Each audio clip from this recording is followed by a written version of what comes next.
Hello, my name is Zoe Nelson, and I'm the Education Program Manager at King Conservation District. Thank you for joining us today as we explore what it means to have salmon friendly lakes. Today, we'll have a special focus on Lakes Washington and Sammamish.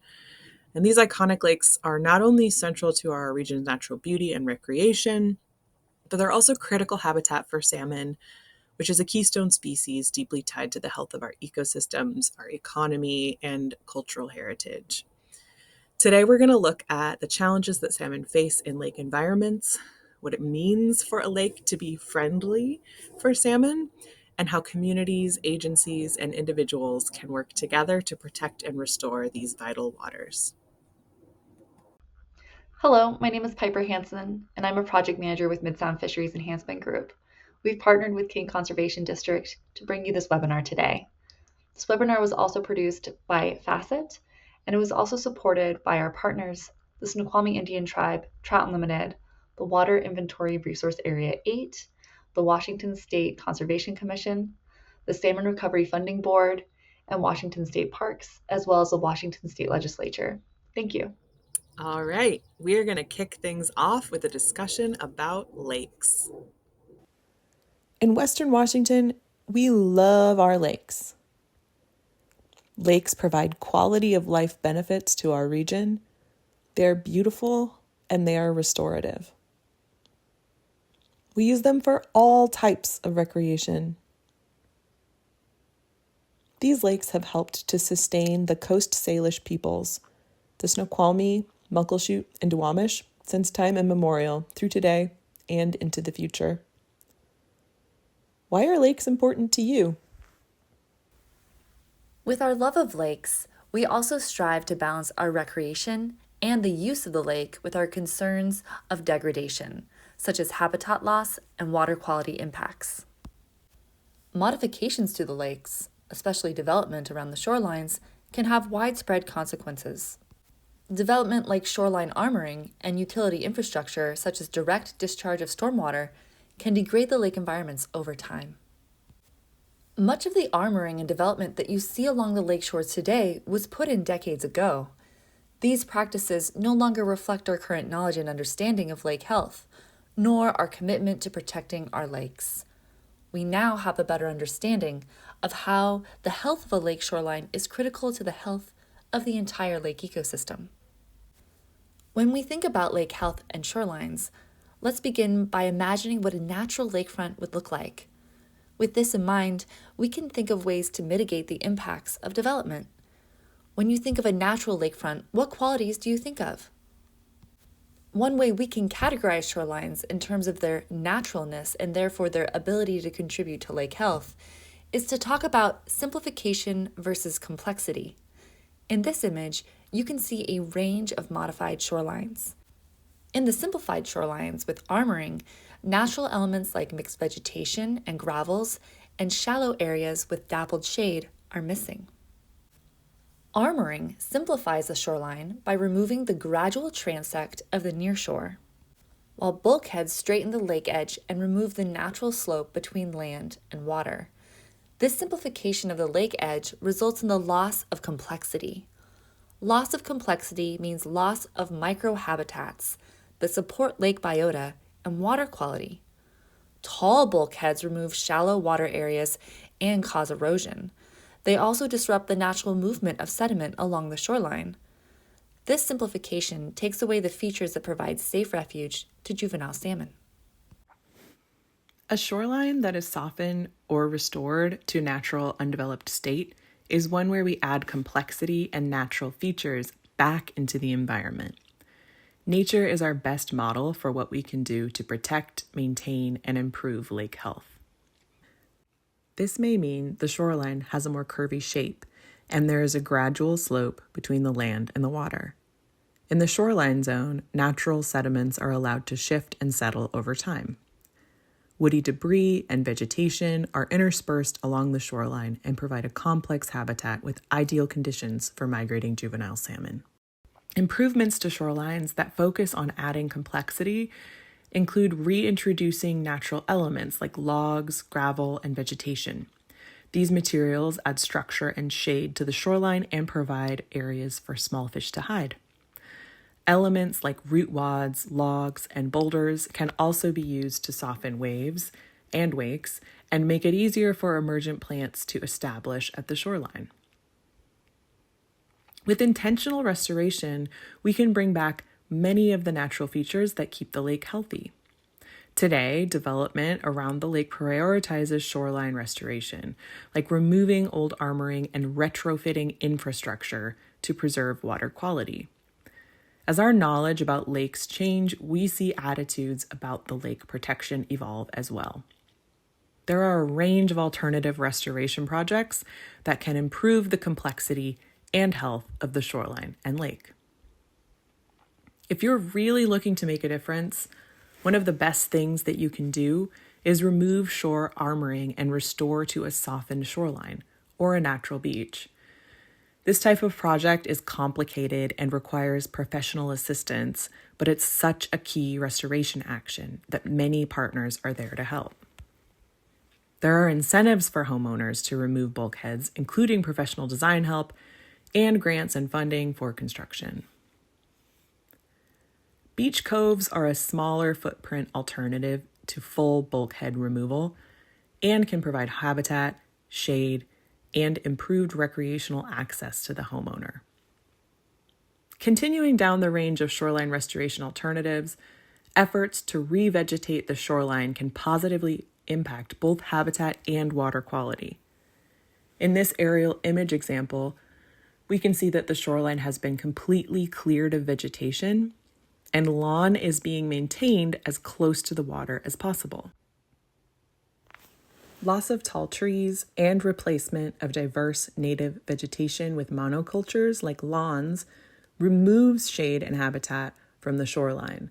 It also affects soil health and the ability of the landscape to intercept runoff that may contain chemicals and toxins before they reach the lake.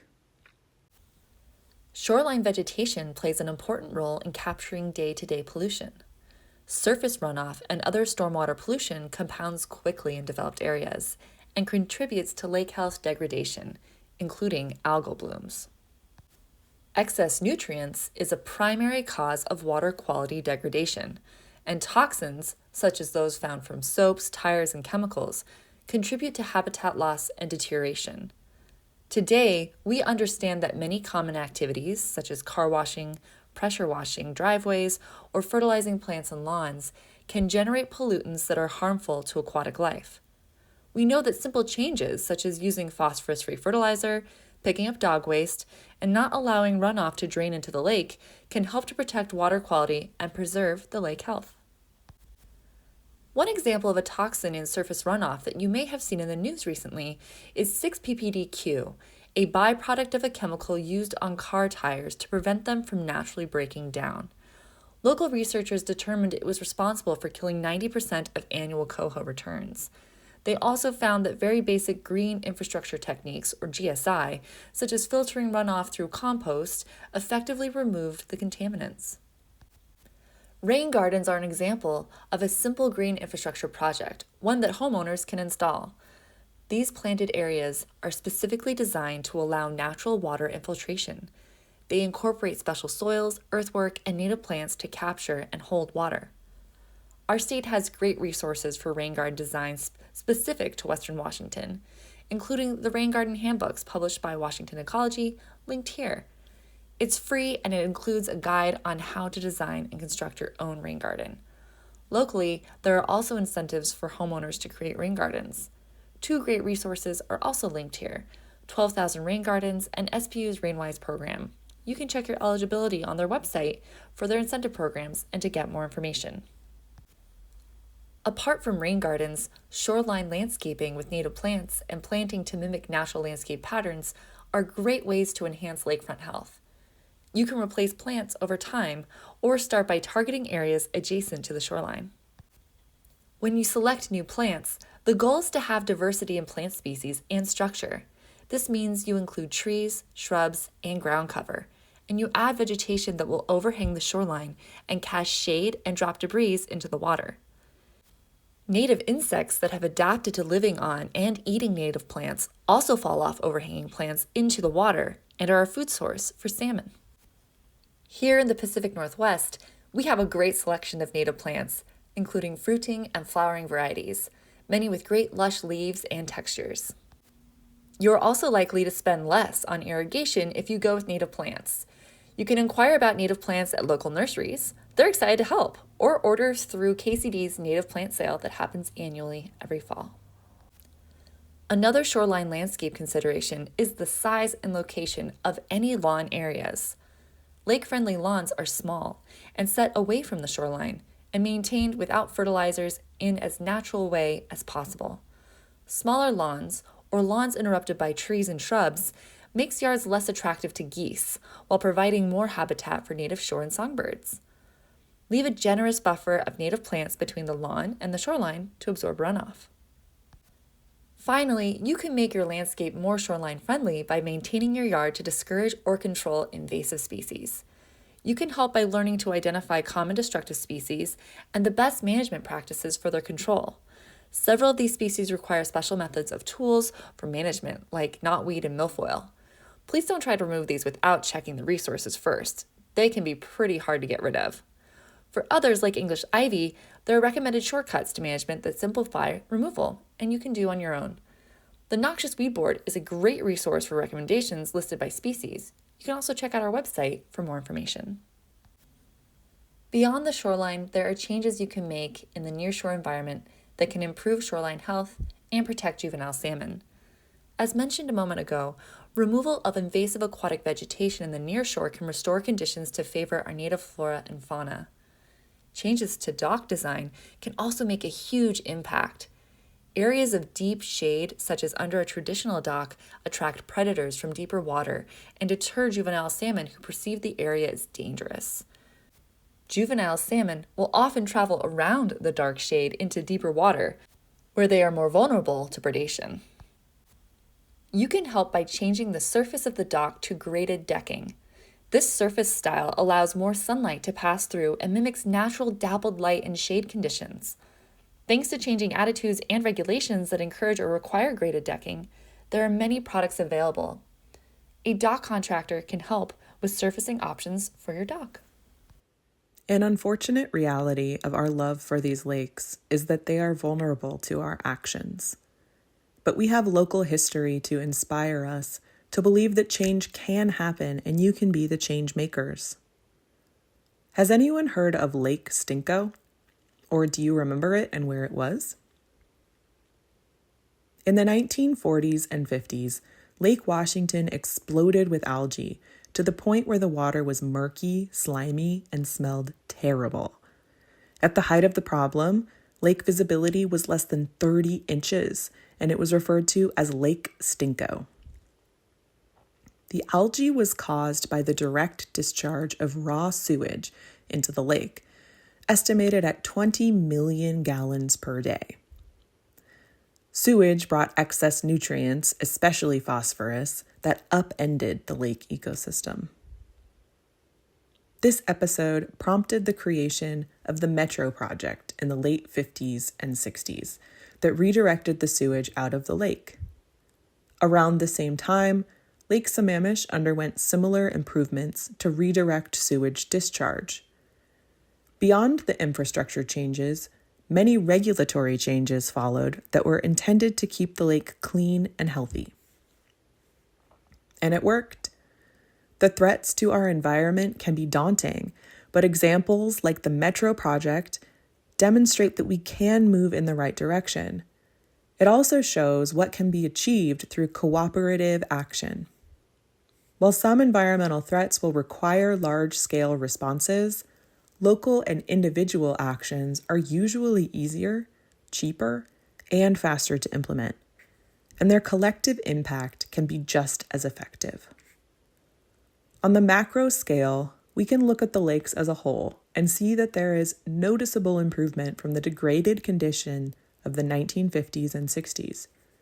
However, the wildlife lost during that time would have been substantial, and we know, with salmon and other species, the damage that occurred during that time and the lowering of the lake in the early 1900s, or the salmon canning industry of the late 1800s, the cumulative impact on salmon still prevail.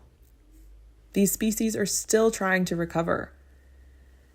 And that's why it's important to continue to take steps, even small ones, to protect healthy shorelines, reduce new impacts, and restore degraded or lost lake habitat. As we continue to care and learn about lake health, we are expanding our understanding of how our actions affect these delicate systems and what we can do to keep them healthy. Thank you for joining us for part 1 of our webinar on salmon-friendly lakes. Today, we explored the vital connection between healthy lake shores and thriving salmon populations, and the everyday choices that influence our shared waters. But we're just getting started. In part 2, we'll dive into a new and emerging pollutant showing up on lake shores and what it means for salmon and lake health. More importantly, we'll share simple, impactful actions that you can take to be a part of the solution, whether you live on the water or just care about the life that it supports. So please stay tuned and join us.